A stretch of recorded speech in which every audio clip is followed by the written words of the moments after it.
Pemerintah terus melakukan percepatan dalam program pangan dan penguatan koperasi, terutama terkait program makan bergizi gratis yang menjadi prioritas pemerintahan Presiden Prabowo Subianto.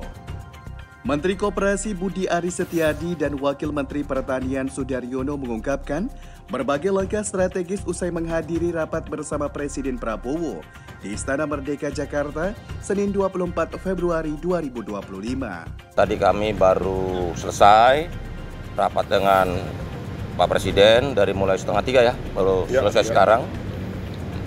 Dan itu menyangkut bagaimana langkah-langkah soal pangan dan juga mengenai program makan bergizi gratis, termasuk peran koperasi, Kementerian Pertanian dan sebagainya, termasuk juga percepatan yang ingin dilakukan untuk pembangunan di desa, terutama untuk pangan.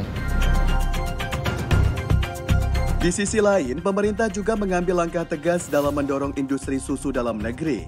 Wamentan Sudaryono menegaskan bahwa seluruh industri pengolahan susu wajib menyerap susu lokal dari peternak dalam negeri. Industri pengolahan susu wajib mengambil susu lokal. Kalau tidak dia laksanakan, maka izin impornya dan kuota impornya bisa kita bekukan atau kita tahan. Kita ini sekarang impor susu 80%. Dari yang kita minum, susu konsumsi nasional kita 80% impor. Industri susu dalam negeri kita hanya bisa memproduksi 20%. Kita ingin, instruksi dari Presiden Prabowo adalah bagaimana industri susunya kita naikkan, impornya kita tekan.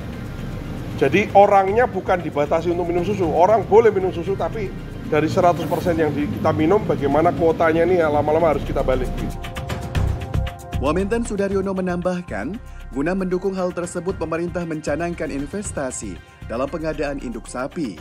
Pemerintah memiliki target untuk mendatangkan 2 juta sapi indukan ke Indonesia. Dan sudah ada 167 perusahaan yang komit untuk berinvestasi, mendatangkan sapi. Jadi negara tidak mengeluarkan APBN, tapi mereka berinvestasi. Sumber sapinya dari mereka yang pelihara, mereka yang bermitra dengan peternak-peternak lokal dan seterusnya.